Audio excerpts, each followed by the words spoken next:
Sup guys, Mr. Neo over here, and today I want to make a quick video answering a simple question. Is Durianriders cycling advice legit? And I'm going to give you the short answer. Yes, it is. It is super legit, and he has a lot of like beans of wisdom mixed in his videos. And I'm going to simplify it for you. We are going to break this down, and I'm going to explain to you the main points that I think are really important. First, I will give you two disclaimers. Number one, I have been riding road bikes before I even knew who this guy was, and I have my own experiences. I have ridden all these group sets, I have ridden a bunch of bikes, I have ridden a bunch of wheels. So I have my own experience, and I always resonated with his videos because he was talking about stuff that I knew was true. So that's why I like his videos. And number two disclaimer, I strongly disagree though with his lifestyle advice.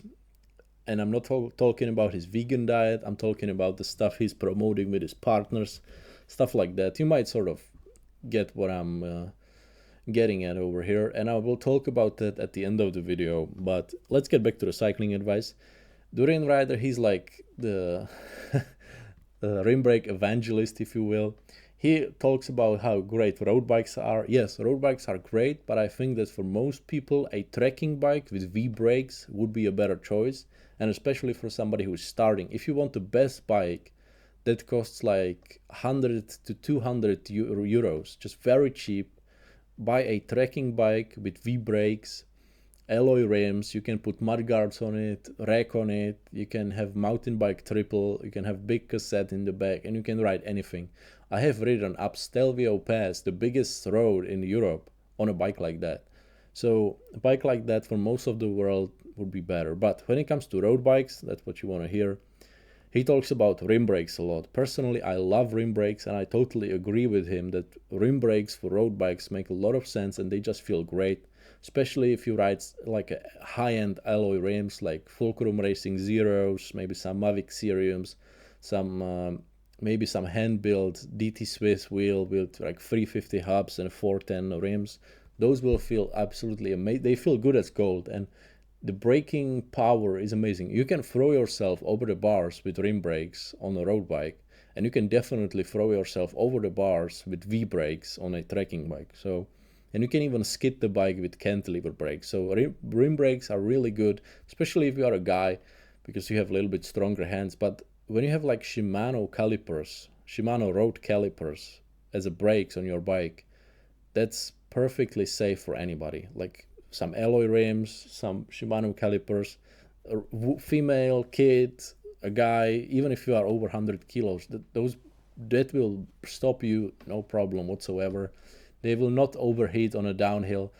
And I've personally only ever seen one single wheel set being worn out from braking, and that was on my dad's bikepacking bike. But mind you, my dad is over 100 kilos, and he was riding that wheel set for like 10 years. So that's how long it takes to wear out a pair of, like a actual rim brake wheel, the classic wheel. When it comes to road bikes, though, he talks about just a classic road bikes from like 10 years ago, 20 years ago. And again, I agree with him. Those bikes are awesome. And it's a shame that they are discontinued, because it would be really amazing to see what they can create nowadays, with all that technology in the carbon, because there is more understanding of what a carbon bike can be. So like imagine a specialized doing a rim brake tarmac in 2026. That bike would destroy all those disc brake posers. Like that bike would be so good. Unfortunately not happening, so we gotta go back and buy the second-hand bikes. I personally do that. I love to do that, have a good experience doing that. And there is something magical about rim brakes when you are riding up a hill, and if you have never ridden some like Tour de France level wheel set, then you just have no idea about how amazing it feels. I have a pair of C24 tubulars Dura-Ace wheels, the same kind Chris Froome used to ride. It's a magical feeling because there are no losses there. That wheel is so light. It's much lighter than any disc brake wheel can be. And there is no rubbing, nothing. It just feels like it's not slowing you down at all. It really is a magical feeling, and I agree with Durian Rider on this one for sure. Next thing would be mechanical gears. Pairing rim brakes and mechanical gears, amazing. I love doing that. I have mechanical gears on all of my bikes right now, and I had Di2 in the past, and I sold that bike because it was boring. Mechanical gears, just that feeling of shifting when it's working properly, it's such a joy. And for me, it's really tied to the enjoyment of the bike. And when you really try it, even on a mountain bike, like mechanical gears properly set up, you have a straight derailleur hanger on the bike, you have nice new cables, nothing is fraying inside the shifters. They just feel it's a magic, and really like it satisfies this male male thing of we want to like feel like we are in control of the bike, and you totally get that with mechanical gears because you just feel that you are actually shifting it like physically with the cable. So it is probably like one of the greatest creations in the history of humankind, like mechanical shifting on bicycles. Just it's sad that it's like so underrated and people overlook it so much, but it is like genius creation, really is. And when you pair, and if you ask me, what are the best mechanical gears? I have ridden 8 speed, 9 speed, all of 10 speed, every 11 speed you can think of.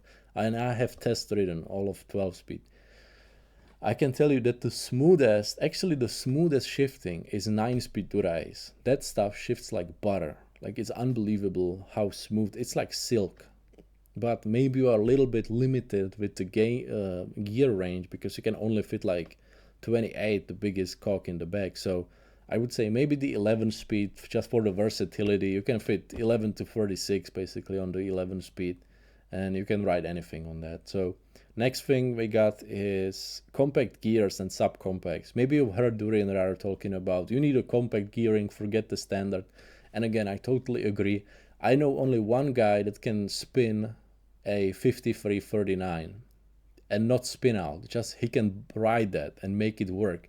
And that guy is insanely strong rider.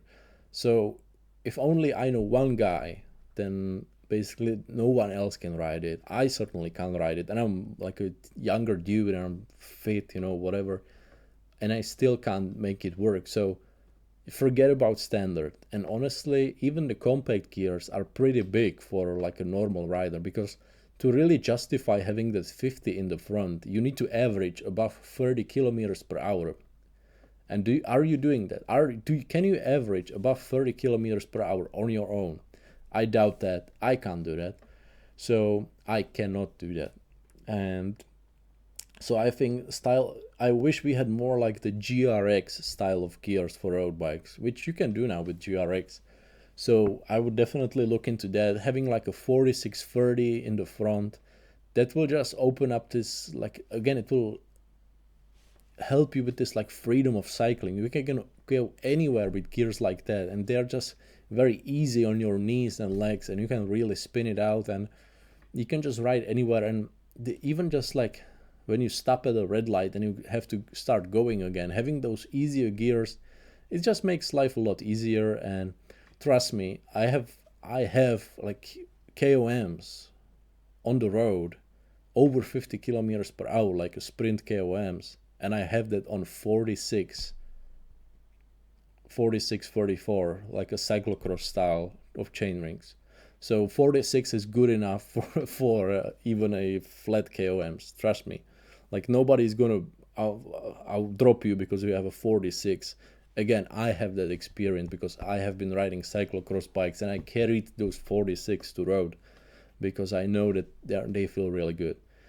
Next thing is external cables. Maybe you see him riding older bikes that have external cables. You think to yourself, oh no, that looks old.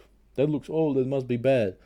You have no idea. External cables, the best shifting. If you want the best shift, the most crisp shifting feeling, that is so easy to take care of and really to service it, keep it up, adjust it so easy with external cables. And they really like, again, if you want the best shifting, then you need external cables. And if you will learn how to take care of them, how to work with them, it just makes life so easy. And really you will realize that, oh yeah, this is a real bike. Maybe you are worried about, oh, they will be rattling. I heard on GCN that the external cables rattle. they are lying to you. External cables are really quiet in my opinion, and actually you will hear from most people that the integrated cables are rattling, or that they have hydro hoses inside their frame and it's rattling and making crazy sound, or that they have wires inside the frame and it's making crazy sound. So in my opinion, it's actually a problem of the modern bikes.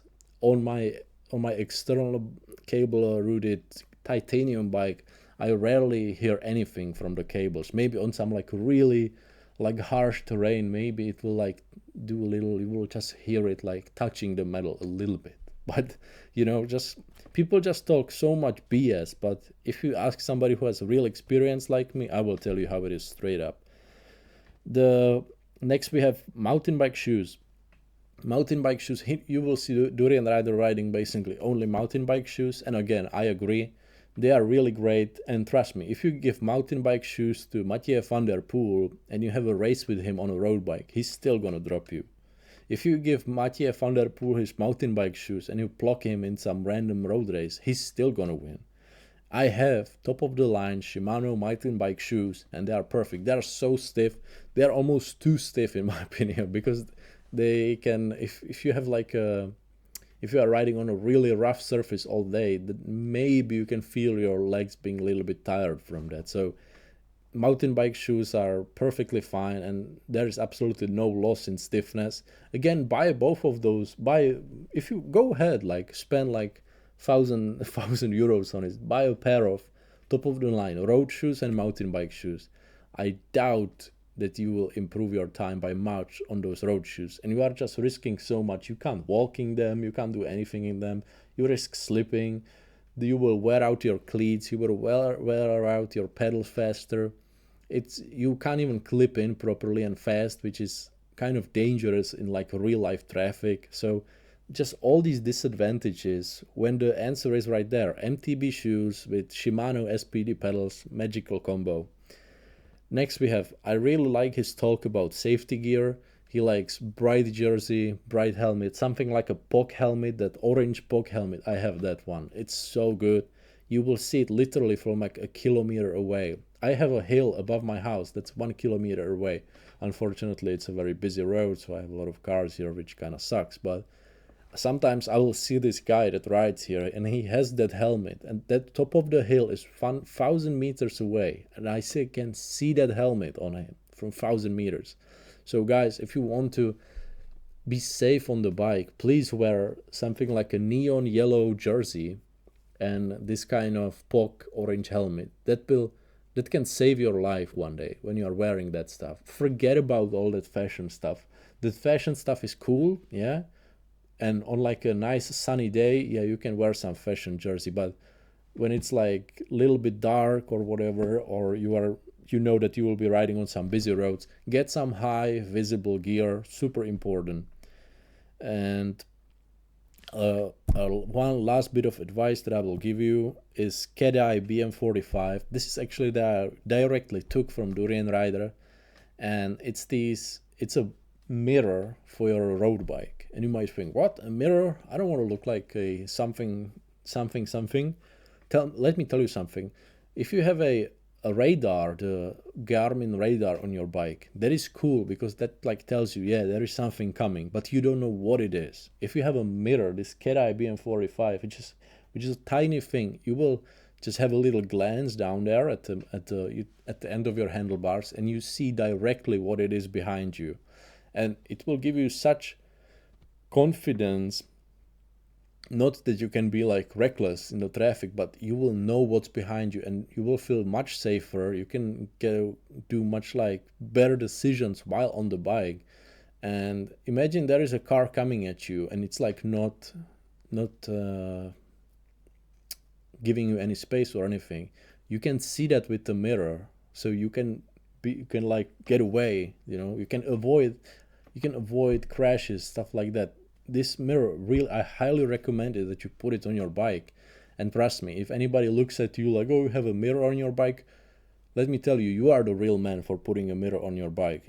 Own it, be the man, just own it. Yeah, I ride with a mirror, what's the deal? It's cool, man. I can see behind me. I am the real man. So just own it and put that mirror on your bike and you will be much safer. So that would be it. That's like a quick quote unquote quick review of his bicycle advice. I really like his cycling advice, but unfortunately I think that he's sort of he something is like a little bit wrong with him. Unfortunately, I think that he might be like addicted to some hormones or taking TRT, because in the last 5 years it has gone a little bit downhill with him.